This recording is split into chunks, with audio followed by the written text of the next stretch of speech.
വന്യമൃഗഭീതിയിൽ കഴിയുകയാണ് കല്ലാർ പ്രദേശം. കഴിഞ്ഞ കുറച്ച് മാസങ്ങളായി ജനവാസ മേഖലയിൽ ഇറങ്ങുന്ന കാട്ടാനക്കൂട്ടം ഇപ്പോഴും ഈ പ്രദേശങ്ങളിൽ തുടരുന്ന സാഹചര്യമാണ്. കാലവർഷം നേരത്തെ എത്തിയതോടെ അതിശക്തമായ മഴയും തുടർച്ചയായ വൈദ്യുതി മുടക്കവും ഈ പ്രദേശത്തെ ജനങ്ങളെയാകെ വലിക്കുകയാണ്. വൈദ്യുതി വകുപ്പിന്റെ അനാസ്ഥയും കെടുകാര്യസ്ഥതയും മൂലം 8 ദിവസമായി ഈ പ്രദേശത്ത് വൈദ്യുതി മുടങ്ങിയിരിക്കുകയാണ്. രാത്രികാലങ്ങളിൽ കൂട്ടമായി എത്തുന്ന കാട്ടാനകൾ ജനവാസ മേഖലയിൽ ഇറങ്ങുന്നതും കൃഷി നശിപ്പിക്കുന്നതും ജനങ്ങളുടെ ജീവന് ഭീഷണിയായും തുടരുന്നു.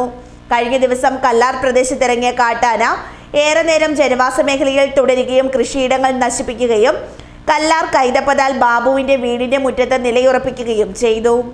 രാത്രി 2-3 മണിയായപ്പോഴത്തേക്കാണ് ആന വരാൻ തുടങ്ങിയത്. പട്ടി കുറച്ച് ഭയങ്കര വേണമായിരുന്നു. ആന വന്നു, ഒരെണ്ണം പുറത്തു 2-3 ഉണ്ടായിരുന്നു. അത് വന്ന് ഏലവും വാഴയും കപ്പയും എല്ലാ കൃഷിയും നശിപ്പിച്ചിട്ട് പോകും. പിന്നെ പ്ലാവാണ് ചക്ക മുഴുവൻ പത്തിട്ട് പോയിട്ടുണ്ട്. ഇത് സ്ഥിരം ഒരു വരവാണ്, ഭയങ്കര ശല്യമായിട്ട് മാറി. കൃഷി ചെയ്ത് ജീവിക്കാൻ പറ്റത്തില്ല. കന്നുകാലികൾ പേടിച്ചിട്ട് വരുന്നില്ല, കൂട്ടിനകത്ത് പോലും കയറുന്നില്ല. ആനയെ പേടിച്ചിട്ട്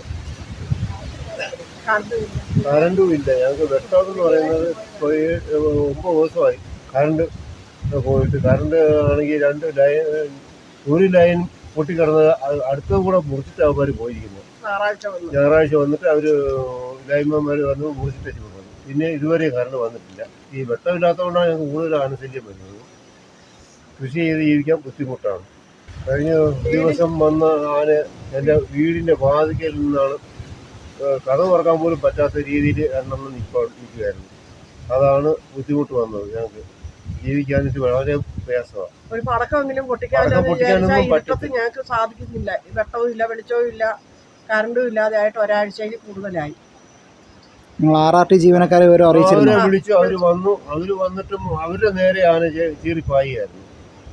അവർ പടക്കം പൊട്ടിക്കുമ്പോൾ അവരുടെ നേരെയാണ് ചീറിപ്പായുന്നത്. RRT അവർക്കും ജീവനുള്ളതാണ്. അവർ ജീവനം കൊണ്ട് അവർ ഓടുകയായിരുന്നു. രാത്രി 2 മണിക്കൊക്കെ അവർ എഴുന്നേറ്റ് കൂട്ടി വരിക. വിളിച്ചാൽ അന്നേരം വരുന്നുണ്ടായിരുന്നു. RRT ടീം വരുന്നുണ്ട്, മുറിഞ്ഞവരെ ഫോറസ്റ്റുകാർ വരുന്നുണ്ട്. ഇവരെല്ലാം വിളിച്ചാൽ വരും. പക്ഷേ അവരെ കൊണ്ട് എന്നാ ചെയ്യാൻ പറ്റും? ഈ കാട്ടുമൃഗങ്ങൾ ഇങ്ങനെ സജ്ജമാണെങ്കിൽ. ആന ഒരെണ്ണമല്ല 7 എണ്ണം ഉണ്ട്. യൂക്കാലി കിടപ്പുണ്ട്. അത് ഏത് സമയത്താ ഏത് പറമ്പിലാണെന്ന് പറയാൻ പറ്റില്ല.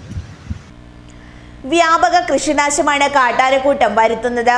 ഇതിന് ശാശ്വത പരിഹാരം കാണാൻ കഴിയാതെ വനംവകുപ്പും ഒരു പ്രദേശത്തെ ജനങ്ങളെയാകെ ഇരുട്ടിലാക്കി വൈദ്യുതി വകുപ്പും ഈ പെരുമഴക്കാലത്ത് ജനങ്ങൾക്ക് ഇരുട്ടടി നൽകുകയാണ്. ഈ പ്രശ്നത്തിന് പരിഹാരം കാണുന്നതിന് അടിയന്തര ഇടപെടൽ ബന്ധപ്പെട്ട അധികാരികളുടെ ഭാഗത്തു നിന്നുണ്ടാകണമെന്ന നാട്ടുകാരുടെ ആവശ്യം ശക്തമാകുന്നു.